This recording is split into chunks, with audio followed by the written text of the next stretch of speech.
കണ്ടിരിക്കാം. വിനീത് ശ്രീനിവാസൻ നന്നായിട്ട് അഭിനയിച്ചിട്ടുണ്ട്. കോമഡി തന്നെയാണോ? Comedy, full time കോമഡിയാ.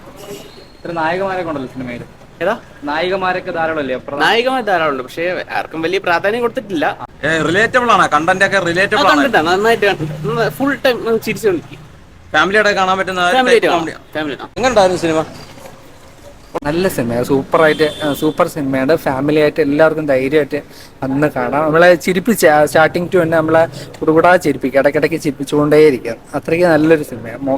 പിന്നെ മോഹൻ്റെ സിനിമയാണ്. പുള്ളിയുടെ മുൻപുള്ള സിനിമകൾ പോലെ നല്ലൊരു മൂവിയാണ്. പുള്ളി നല്ല ഭംഗിയായിട്ട് ചെയ്തിട്ടുണ്ട്. വിനീത് ശ്രീനിവാസൻ കുറേ നാളുകൾക്ക് ശേഷം ഒരു മുഴുനീള വേഷത്തിൽ പുള്ളിയും നന്നായിട്ട് ചെയ്തിട്ടുണ്ട്. പിന്നെ നമ്മൾ ഇതിൽ വിനീത് ശ്രീനിവാസൻ്റെ കുറേ മാനസങ്ങളൊക്കെ കാണുമ്പോൾ നമുക്ക് പണ്ടത്തെ ശ്രീനിവാസൻ്റെ കുറേ സിനിമകളൊക്കെ അങ്ങ് ഓർമ്മ വരും. അത്ര നല്ല നല്ല ഇതായിട്ട് ചെയ്തിട്ടുണ്ട്. കഥയായാലും എല്ലാം ഫുള്ളും നല്ലൊരു മൂവിയാണ്. ഫാമിലി ആയിട്ട് വന്ന് കാണണം. ഇത് ഹിറ്റാക്കണമെന്ന് തന്നെയാണ് പറയുന്നത്. അത്രയ്ക്ക് ഇടയ്ക്ക് ഒരിടത്തും ഈ സിനിമ വലിയുന്നില്ല. നല്ല ഒരു ഒഴുക്കിന് പോകുന്നുണ്ട്. നല്ലൊരു മൂവി. പേര് പോലെ ജാതി ജാതക ആ ഒരു ബേസ് തന്നെയാണ്. അതെ തന്നെ, സിനിമ നമ്മൾ ജാതകം നോക്കുക, കല്യാണം ആലോചിക്കുക, പിന്നെ ആണ് കുറേ കണ്ടീഷൻസ് ഒക്കെ പറയല്ലോ, നിറം വേണം, അത് വേണം, ഇത് വേണം, വിദ്യാഭ്യാസം അങ്ങനെ ആയിരിക്കണം. അങ്ങനെ കല്യാണം നീണ്ടുപോയ ഒരു പുര നിറഞ്ഞിരിക്കുന്ന ഒരു പുരുഷൻ്റെ കഥയാണ് കാണിക്കുന്നത്. അയാളുടെ ജീവിതത്തിലേക്ക് വരുന്ന പല സ്ത്രീകളും ആണ് അതിൽ നമ്മളെ പോസ്റ്ററിൽ കാണുന്ന നടിമാരെല്ലാം.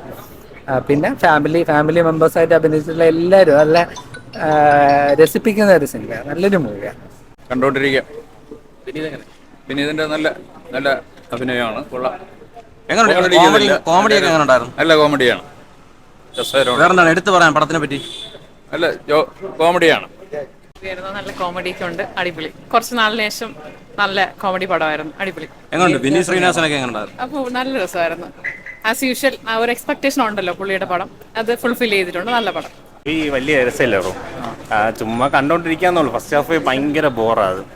നമുക്ക് ഒന്നും റിലേറ്റ് ചെയ്യാൻ പറ്റാത്ത കാര്യങ്ങളാണ് കൂടുതൽ എടുത്ത് പറയുന്നത്. നമുക്ക് 30 കഴിഞ്ഞ ആമ്പിളർ ഇപ്പോഴും കല്യാണം കഴിക്കാൻ പറ്റാത്ത ആൾക്കാരുടെ കാര്യം പറയുന്നത്. പക്ഷെ അതൊക്കെ കണ്ടു നമ്മൾ ഡിപ്രഷൻ ചത്തു പോകും. നമ്മളൊരു ലൈഫ് സ്റ്റോറി തന്നെയാണോ ഈ പടം? ഒന്നും റിലേറ്റ് ചെയ്യാനായിട്ട് ഒന്നുമില്ല, ചുമ്മാ കണ്ടോണ്ടിരിക്കാം. എങ്ങനെ കോമഡിയും കാര്യങ്ങളൊക്കെ? കോമഡി ഒന്നും വർക്കാവാത്ത കോമഡി ഒരുപാട് നായികമാരൊക്കെ ഉണ്ടായിരുന്നല്ലോ, എങ്ങനെ? ഇല്ല, ഒരു റോളും ഇല്ല, പ്രത്യേകിച്ച് ഒന്നുമില്ല. ഇല്ല, ഇവർക്ക് ചുമ്മാ വന്നു. ഇല്ല എനിക്ക് തോന്നുന്നില്ല. വിനീത് ശ്രീനിവാസന്റെ എനിക്കൊന്ന് വളരെ മോശം ഇതാണ് എനിക്ക് ഫീൽ ചെയ്തത്. കൊള്ളത്തില്ല അത്. വ്യക്തിപരമായിട്ട് എനിക്ക് വർക്കായില്ല. അതാണ് തോന്നിയത്. ഫസ്റ്റ് ഹാഫിനകത്ത് കുറച്ച് തമാശകൾ അവിടെ എവിടെയും ഫീൽ ചെയ്തു എന്നുള്ളത് മാത്രമേ ഉള്ളൂ. ബാക്കി അതിനപ്പുറത്തേക്ക് പടം പേഴ്സണലി എനിക്ക് വർക്കായിട്ടില്ല. എങ്ങനെയുണ്ട് കോമഡിയും കാര്യങ്ങളൊക്കെ? എങ്ങനെയുണ്ട്? യൂത്തിന് കാണാൻ പറ്റുന്ന ടൈപ്പ്? ലൈക്ക് എൻ്റെ പേഴ്സണൽ ഒപ്പീനിയൻ ആണ് ഞാൻ പറയുന്നത്. ഞാൻ ആരുടെയും ഒരു സിനിമ മോശമാണോ നല്ലതാണെന്ന് പറയാൻ മാത്രമുള്ള അങ്ങനെ പറയുന്നത് ശരിയല്ല. എനിക്ക് പേഴ്സണലി വ്യക്തിപരമായി എനിക്ക് വർക്കായില്ല പടം. കുറച്ച് തമാശകൾ ഫസ്റ്റ് ഹാഫിൽ അവിടെ എവിടെ ഉണ്ടായിരുന്നു, അത് രസമുണ്ടായിരുന്നു. പക്ഷെ എൻ്റെ ഒരു സിറ്റുവേഷനുമായിട്ട് മാച്ച് ചെയ്യുന്ന കുറച്ച് തമാശകളുണ്ടായിരുന്നു. പക്ഷെ പടം ടോട്ടലി നമ്മളെ മുന്നോട്ട് കൊണ്ടുപോയില്ല. കാരണം ഒരു കണക്ട് നമ്മളെ ഫീൽ ചെയ്യിപ്പിച്ചില്ല. എങ്ങനെയുണ്ട്? വിനീത് ശ്രീനിവാസൻ എങ്ങനെ ഉണ്ടായിരുന്നു? പുള്ളി ആക്ച്വലി നല്ല പെർഫോമറാണ്. സോ അതുണ്ട്.